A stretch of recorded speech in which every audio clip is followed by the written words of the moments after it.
like getting weird stuff signed. So I took the blue line to have Dave and Gare sign it, and immediately they're like, "Where did you get this?" I'm like, "eBay." And Dave turns to Gare going, "How did this get out?" And Gare's like, "I have no idea."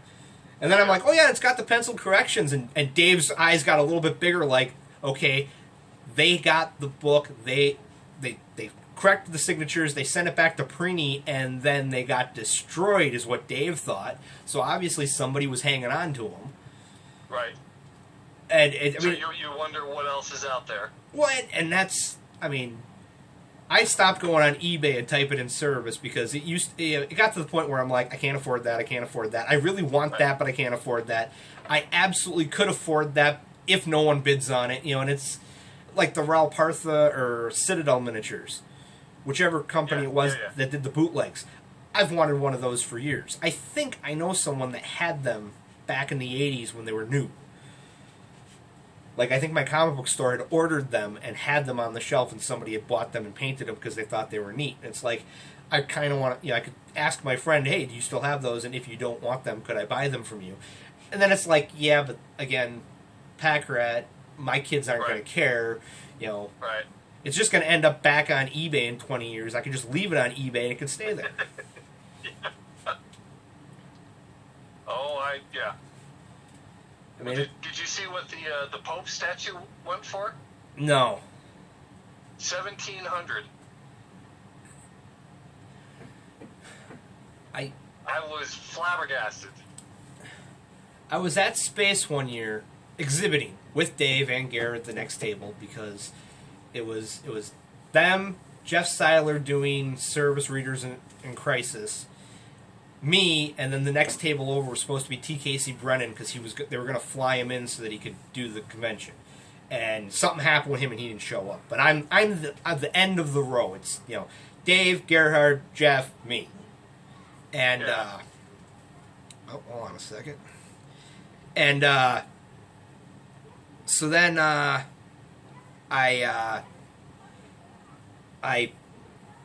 there, and at the end of the day, I made $17. Of everything I sold, I made $17. I'm selling mini comics for $1, and it's goofy, crappy art. I'm just a small press guy. Right. And right. Dave and Garrett had sketches that they had done. It was one of these. They started doing the sketch, and then they would sign stuff in between. Well, it was the Moon Roach, and it was a really nice sketch. Probably 6x6, and Dave turned to Garrett and was like, all right, we still got one sketch left. And I'm like, I got $17. And Dave's like, that's good for you. And put the sketch in his sketchbook because he was selling it for $75.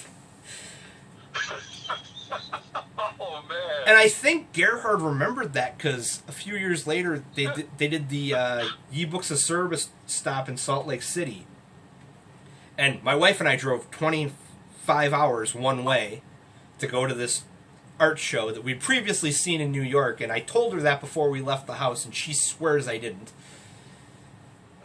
So we get to this art show of art we've already seen, and we've been up for 25 hours, and she's really mad at me. And she finds out that it's an art show we already saw, and I'm pretty sure that she was going to kill me. And but Gerhard was doing a sketch, and it's not necessarily the bar from Guys, but it looks like a bar. It's table, chairs, ale mug, a window, all brick, all, Gerhard rendering. And in the middle is a space shaped like Cerebus, and he wrote, insert aardvark here. Oh, that's good. So he's doing this sketch, and I assume he's doing it for the people that he's talking to that are at the table. And I just come up, say hi, we're going to go check into our hotel room, we'll be back in like a half an hour or an hour. And so I got to hang out with Dave and Garrett the whole weekend because I drove 25 hours one way. Like, Dave's like, oh, one of my crazy fans is here. You get to hang out all weekend, Matt. Okay, fine. So we got to go to Mimi Cruz's house from Night Flight Comics, and we got to hang out at the comic book store signing. It was one of these. They did a presentation at the library on Friday. They were doing a signing at the store on Saturday, but during the day on Saturday they had time to kill. So Mimi's like, hey, you guys want to go up to Lake Placid where the Olympics were and see the ski runs and stuff? we're not going to go skiing. We're just going to go up and look at the Olympic Village. And, and Dave's like, oh yeah, Matt and Paul are coming along. And gets into my car, and I drive Dave up to the Olympic Lodge while Gare's riding in the other car. And it was really cool. Oh yeah. But at the end of the signing on Saturday, Gare has this sketch still. He rips it out of his sketchbook and goes, here you go, Matt, and hands it to me. And I'm like, sweet. And I'm thinking, did he remember that I wanted to buy that one sketch a couple years back that I didn't have any money for? And I don't know. Right. Yeah. Well, in all of my dealings, just email and the commission work that Gerhard has done for me, consummate gentleman, and he's gracious. Well, I think it's. Seiler describes him as the nicest guy in the room, and I'm like, Gerhard is impeccably nice. The problem is I've met so many people in comics that are impeccably nice. It's almost like a fight to see who's the nicest. Right. Yeah. I mean, yes, Dave can be a pain in the butt, but Dave also can be really, really nice. Like when my first daughter was born, a dozen roses showed up in a glass vase at the hospital from Dave. And I'm kind of like, that's kind of crazy to me. That, and I'm assuming it was Seiler was involved because Seiler was living near me at the time, and I think it was one of these. He went, "Hey Dave, Matt's daughter was born," and Dave went, "Oh well, you should send flowers on my behalf." But still, that thoughtfulness. I mean, it's one of those. People go, "Oh, Dave." Dave's horrible of this. Horrible. It's like he sent a newborn infant a dozen roses. I mean, right. Yes, like he likes all the rest of us. He's complicated, multifaceted. He has his good days. He has his bad days. Yeah, and the fun part is I have to write the blog posts on the bad days. I mean, that's everybody goes. You were so even-handed with the Comicsgate thing. It's like, not because I wanted to be. I was very much. I wanted to be like. I wanted to say, okay, Dave, if you work with those guys, I'm going to have to seriously reconsider our relationship because I had heard very bad things, and then okay, but I'm going to be open-minded. Maybe I heard very bad things from people that have an agenda type thing, and no, I heard very bad things because there's very bad things. I mean. Yeah. On the Facebook group, one of the old-time Service fans that predates me posted something that was a little more political than normally's posted, and everybody's going off, and I'm having flashbacks because it's somebody from the old Yahoo group days. I'm like, this is exactly what used to happen 10 years ago on the Yahoo group. And I've never. That's why I sent you the JuniorCon poster. I lose too much of my day already online to start in on Facebook and all of that. It's just like I have to draw the line somewhere and say, can't do it. Well, that's Twitter is a wretched hive of scum and villainy, but because of Oliver, I've been going on it a whole lot more. Because, Oliver sends the links, and I click the links to make sure that the links actually work, and, to make sure it's not, a link to a tweet where somebody's calling for Dave's head or my head or worse, both. So then I start engaging people on Twitter, and it's like, now I'll go on Facebook. Okay, I'm done on Facebook. I open up Twitter, and I'm starting to check Twitter, and it's like, I know this is becoming an addiction, and I need to stop it, but at the same time, who am I really hurting?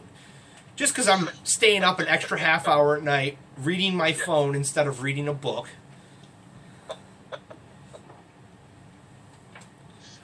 I appreciate the work that Oliver does ahead of you. And I think one of the things it shows is every week he's coming up with a couple dozen individual, distinct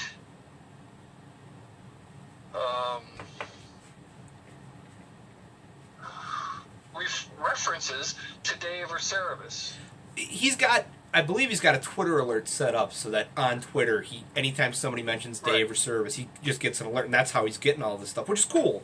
I mean, it's a simple way of doing it, but it's one of those. Yeah, if it were just me, 90% of those would never show up because I really I didn't do Twitter, and I don't want to do Twitter. I mean, I'm starting to feel bad because the Moment of Cerebus Twitter, which Tim still runs, is doing a lot more Moment of Cerebus than the blog is, and that's only because, I'm underwater with, Dave sends me seven faxes, and how many of these can I actually share? How many of these do I, spacing it out so that it's not, 5 days of aardvark comment. I've already decided, I think starting Tuesday, I'm just going to go back to every Tuesday is 6 pages from the phone books in order until I'm done with the phone books. Well, I did the math. It's 6,000 pages times 6 images. Divided by 6 images is 1,000 posts. Right. Which is gonna, if I only do it once a week, that will probably take me into a decade or more. Right. And I skipped the first phone book, and I part of me wants to circle back and start with issue 1, and part of me is like, no, I'm going to continue with High Society. Now I'm going to start commenting on it because part of my reread stall was that it's a pain to read 25 issues and then try to comment on them in one post. Oh, yeah. No, that's your view is too broad. Well, and the worst part for me is it started as I'm going to reread the series to get my service legs on so that when I'm talking about stuff, I'm not going from half memories. It's, okay, I just reread this, I remember this. Right. And so as I'm reading, I'm thinking, okay, this is interesting. I need to make a note of this to talk to Dave or to make a post about it or whatever. And doing it as, okay, I reread, the first issue's worth of the phone book. Here's my comments. Then it worked for a little bit, but the whole point, though, is I'm supposed to read this to get the whole thing under my legs, not a let's live blog rereading all 300 issues.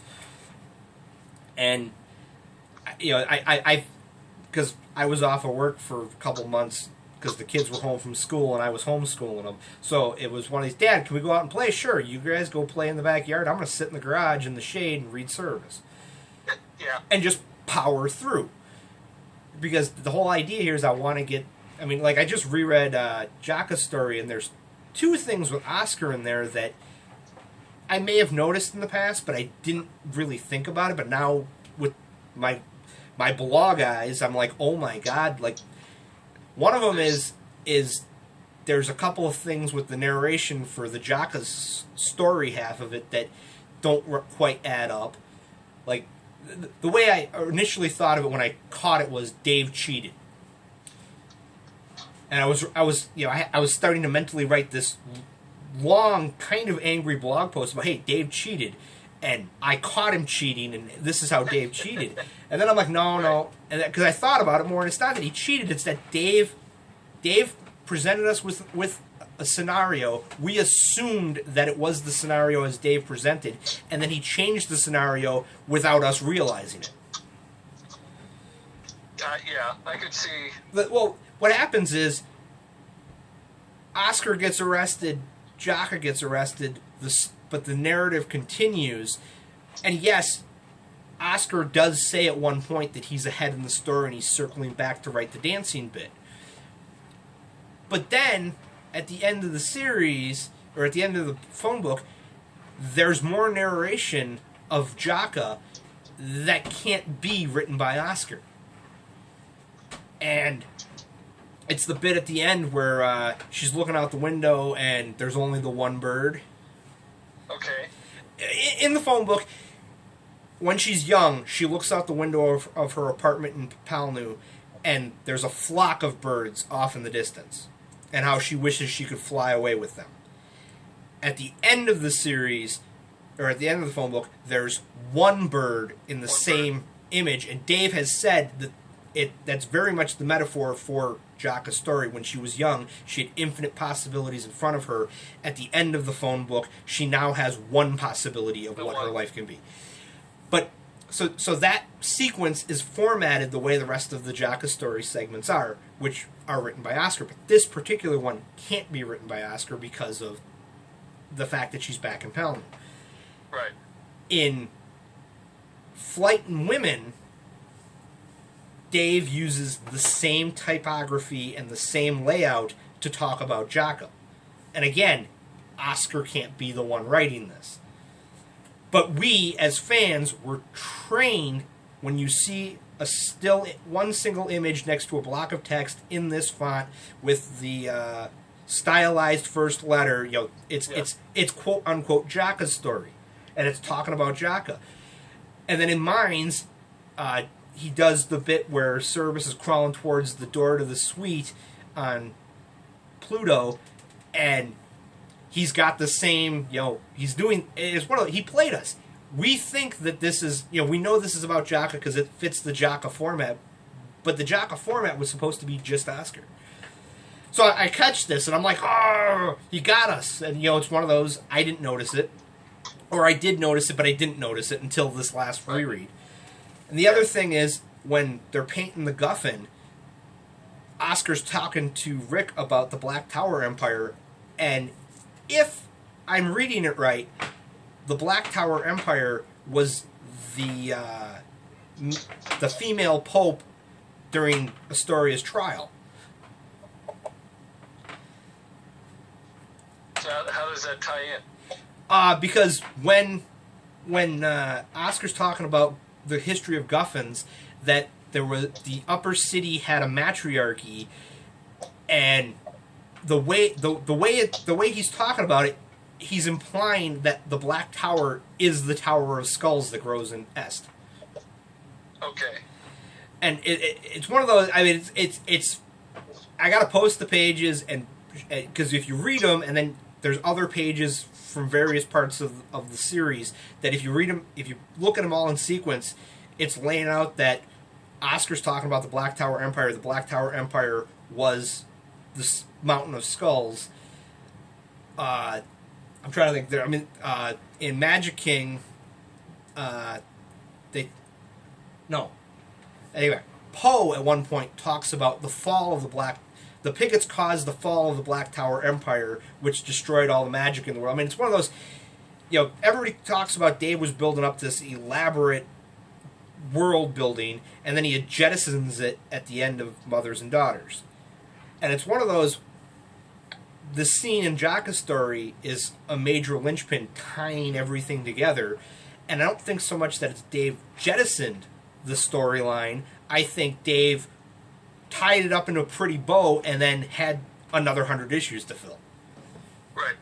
Like at the end of Form and Void, when they get to when Cerebus and Jocko get to the tunnels about the Black Tower Empire is big as the Black Tower Empire, yada yada yada. It's one of those. Oh yeah, Black Tower Empire. I remember this, and then reading this in Jocko's story, I'm like, wait a minute, no, this is Oscar's given us a major clue to the history of the world, but the way he's presenting it, it's easy to miss. And it's like that's where Dave was a master of these very subtle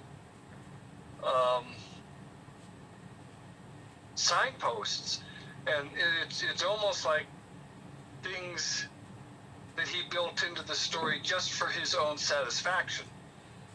And it's one of those I need to get the question formatted, because that's the big thing with when I ask Dave a question. I've learned over the years, if you ask it right, you'll get an answer you didn't expect, but it's along the lines of what you expected. If you ask it wrong, you're going to get Dave basically complaining about the question. Right. Yes. And having seen enough answers where Dave's answer is, your question is a poor question. It goes back to Indiana Jones and the Last Crusade. You must choose, but choose wisely. Because otherwise you're going to get you're asking this, but I think you're asking that, and I'm going to answer that, but not this. Right. Oh, that's well put. And part of it is, if you ask it right, Dave will engage you. If you ask it wrong, Dave will fight you. And you don't want to fight with Dave because you're not going to win in the long run. Right. No. And I mean, that's one of the things I loved about the Yahoo group is that Lenny would was a lawyer, so he would ask lawyerly questions. And the problem with asking Dave a lawyerly question is you will get Dave as Perry Mason answering it.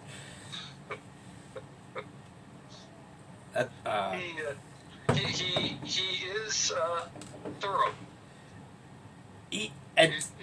Exhaustively and excruciatingly. Well, no, he's thorough, and if you ask right, he will be thorough, and it'll be Christmas morning. He will give you all these gifts. He's thorough, and if you ask wrong, he will go into the exhaustive answer that goes nowhere but takes forever to get there. Right. And I like that about Dave because I've seen a number. I mean, there are times where he's answering somebody. I'm reading an answer to a question, and Dave's in a mood, and you're chuckling because you're going, "This is going to end poorly, but not for me, because I didn't ask the question."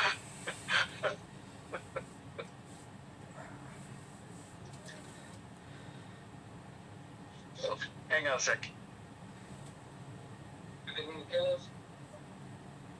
Everything okay? Yeah. Just checking in on my kiddos. Oh, I was just going to say, I've left the 4-year-old alone for about an hour and a half now, and I don't hear loud noises, so that's a good thing, but it could be a bad thing. So I'm going to thank you again for the piece. I mean, it is amazing, and yes, it was a mild heart attack when I opened. I'm like, this isn't what I think it is, because if it's what I think it is, I have to send him a check. But I think we'll call here because you did say you have family coming, so. Oh, yeah. So I would imagine the sister's in town, and we're all just getting together with the folks at another sister's house, so. Well, you don't want to be late to that. It sounds like it's going to be excruciatingly fun. So much fun I won't even be able to get my own daughters to go. To crack down on those kiddos. You got to see your family. So how old are your two girls? 9 and 4. And the 9-year-old and my wife are at Girl Scout camp for the weekend. Oh, that's fun. Oh, yeah, no, it's great. They left this morning, and I'm like, great, you're going to leave. I'm going to distract the little one with a bag of sugar and a movie, and I'm going to make a phone call. Sounds like the fatherly thing to do. Well, I already promised her that when I'm done with the phone call, then we'll play. And she's like, okay. At one point, I heard the sound of 1,000 little beads falling on the hardwood floor above me. So I'm thinking there's a good chance I'm going to have to clean up a mess. Play 1,000 bead pickup? Well, no. How I clean up the mess is, hey, you missed that one. Hey, you missed that one. I didn't drop them on the floor. Vacuum cleaner. No. These are beads she needs for her necklaces. You know how it is with little kids. Absolutely. I need this rock I found in the garden. That's a piece of dirt. No, it's a rock. Squeeze it real hard. It explodes. Look, I'm Supergirl. Oh, gosh, that takes me back. I'm guessing your kids are in their teens or 20s? Oh, coming up on 18 and just turned 16. So, a few more years and we'll be empty nesters if I'm lucky. Oh, now you jinxed yourself. It's going to be like Never? The Cosby Show, where towards the end, Cliff was trying to get all the kids out of the house. I remember there's an episode where Bill Cosby, the last of the kids is going to leave, and one of the older kids is coming back, and he turns to the wife and says, "What are you doing? I'm trying to get them out." I've already told him, once you're gone, I'm taking your room over. You can't have it back. I'm tired of having my bookshelves in the garage. Get the bookshelves in the garage, and then the cars can't go in the garage. Oh, priorities. Man, it's going to be neat to see what you end up doing with your trunk cover there. It's going to be something. I don't know what yet. Yeah. I might just spend the next couple of days staring at it from an 1.5 inch away, going, how does he do that? Oh, the detail work and it's just wonderful. I mean, it's the same pattern as Weisstop's vest, so immediately I'm starting to go, did he hide anything? And I'm like, no, I don't see anything. I think he got that out of his system. Or is that a clue? Well, no. Weisstop's... You know about Weisstop's... Is the pattern distinctive of a position of power. Well, no. When White Stop first shows up, he's got the same squiggly lines in the vest. Dave hid words in the vest. Yep. I believe, I'm trying to remember, it's like Karen and a few other things. Yep. But it's one of those, I'll probably turn it upside down and it'll say something. I'll be like, Dave, that wasn't funny. All right. Well, I'm gonna let you go to be with your family. I'm probably gonna post this video on Monday unless you really don't want me to. I'll be fine. I'm hoping that this proves to be something that works better for you, and it works with your calls with Dave. Well, I'm really hoping that the podcast app thing actually works, because everybody complains about the audio, and I'm trying to find a nice way of saying it involves me learning something. I don't want to do it. It's not that I can't use whatever app or internet thing you want me to use. It's that I just don't want to learn. I mean, the way we have been doing it is I film it on my tablet and I use my landline. The problem is Dave's phone is on speaker.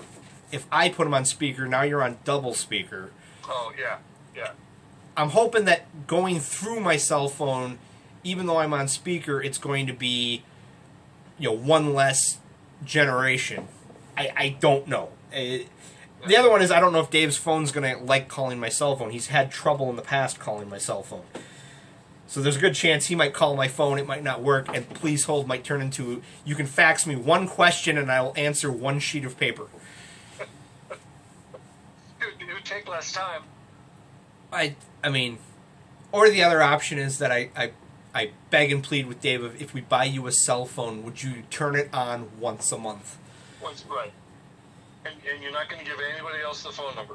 Well, I mean, it's like Dave has an email address, but Dave doesn't have an email address. Right. You can email at Dave and he will see it, but it goes through a couple of different people. To which it's like, Dave, just join the rest of us in the 21st century. I understand you're afraid the internet's going to swallow your soul, and I agree with you that Twitter probably will. But at the same time, it is kind of fun to go, what was the name of Norm's wife on Cheers? And within 30 seconds, Google's told you. Right. Now, it did seem like, and not to keep us on the phone here for another hour, it did seem like in Dave's response to Todd that he went and read Todd's blog postings. I sent him the blog postings. Oh, okay, there you go. I know how this works. If you send an internet link to Dave, you're basically wasting ink and paper. But if you send him an internet link followed by whatever is at that link, then he'll read it. It's one of those, if you fax Dave enough and you get faxes back, eventually you learn that, okay, somebody wants you to see this thing on the internet. And I went through the links, so I'm like, okay, this one is something I think Dave would want to see. One of them was a link to a series of links. I'm like, yeah, I'm not going to send that. Because what happens then is Dave faxes it back, circled of, send me these 5, I want to see those. And then I turn into Eddie Gahana and he ends up giving me the business. I mean, I love Eddie dearly, but, I don't think when he was sending letters to Glamour Puss, he was angling for a job. Right. Jeez. All right, so, man, good to visit with you? Yep. I mean, if this proves to be a popular feature, then maybe once a month I'll call other people. I think the other fans would enjoy it. Just giving, like I say, we all have those aspects of Cerebus that we're high-centered on, and give us an opportunity to hear each other's voices and learn a little more about each other. That's not a bad thing. It would, as long as somebody doesn't make me hunt down Mike Bannon and call him up. Or Connie Lingus. I refuse to call Connie Lingus after the last story Dave told about her. Yeah, no, let's not do that. I don't think Connie would want to talk to anybody. She'll be like, Sir, who? Right, yeah. All right, well, So, take care. Have fun with the not family. stars anymore. Exactly. All right. All right, Matt. Yep. Signing off. Take care. Signing off. Have a good